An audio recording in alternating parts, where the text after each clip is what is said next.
Mapagpalang araw po sa inyong lahat. Ngayon po ay araw ng Sabado, ika-30 ng Mayo. Pakinggan po natin ngayon ang mabuting balita ng Panginoon. Pagbasa mula sa sulat ni Apostol San Judas. Mga pinakamamahal, lagi ninyong tandaan ang pangaral sa inyo ng mga apostol na ating Panginoong Hesukristo. Manalangin kayo sa tulong ng Espiritu Santo. Manatili kayo sa pag-ibig ng Diyos habang naghihintay sa ating Panginoong Hesukristo na magkakaloob sa inyo ng buhay na walang hanggan dahil sa kanyang pagkahabag sa inyo.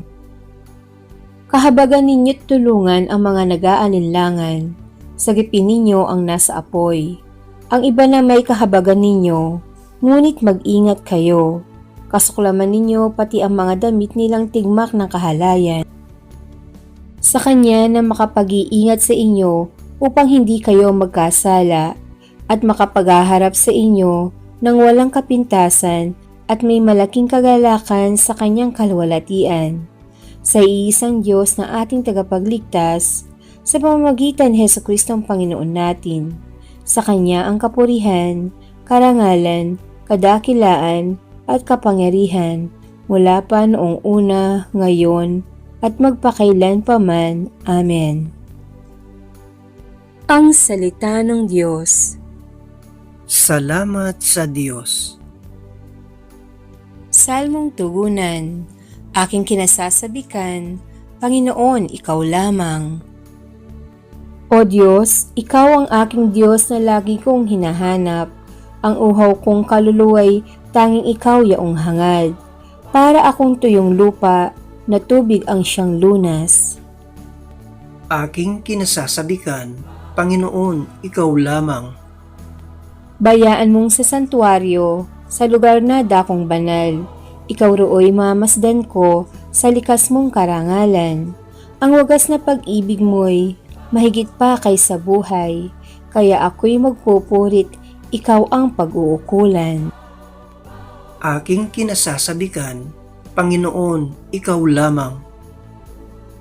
Habang ako'y nabubuhay, ako'y magpapasalamat, at ako ay dadalangin na kamay ko'y nakataas. Itong aking kaluluway, kakaing may kasiyahan, magagalak na umawit ng papuring iaalay. Aking kinasasabikan, Panginoon, Ikaw lamang. Aleluya, aleluya! Nawa sa iny'y manahan, salita ni Kristong banal, upang siya'y pasalamatan. Aleluya, aleluya! Ang mabuting balita ng Panginoon ayon kay San Marcos. Noong panahong iyon, pumunta na naman si Jesus at ang mga alagad sa Jerusalem. Samantalang si Jesus ay naglalakad sa templo, nilapitan siya ng mga punong saserdote, ng mga eskriba at ng matatanda ng bayan. Tinanong siya, "Ano ang karapatan mong gumawa ng mga bagay na ito? Sino ang nagbigay sa iyo ng karapatang ito?" Sumagot si Jesus, "Tatanungin ko rin kayo, pag sinagot ninyo ako, saka ko naman sasabihin sa inyo kung ano ang karapatan kong gumawa ng mga bagay na ito. Kanino nagmula ang karapatan ni Juan upang magbinyag? Sa Diyos ba o sa mga tao?" At sila'y nag-usap-usap. Kung sasabihin nating mula sa Diyos, itatanong naman niya sa atin, bakit hindi ninyo siya pinaniwalaan? Ngunit kung sabihin nating mula sa tao, natatakot naman sila at baka kung ano ang gawin sa kanila ng mga tao. Sapagkat kinikilala ng lahat na si Juan ay isang propeta. Kaya't sumagot sila kay Jesus, "Hindi namin alam." Sinabi ni Jesus sa kanila, "Hindi ko rin sasabihin sa inyo kung ano ang karapatan kong gumawa ng mga ginawa ko." Ang mabuting balita ng Panginoon. Pinupuri ka namin, Panginoong Hesukristo.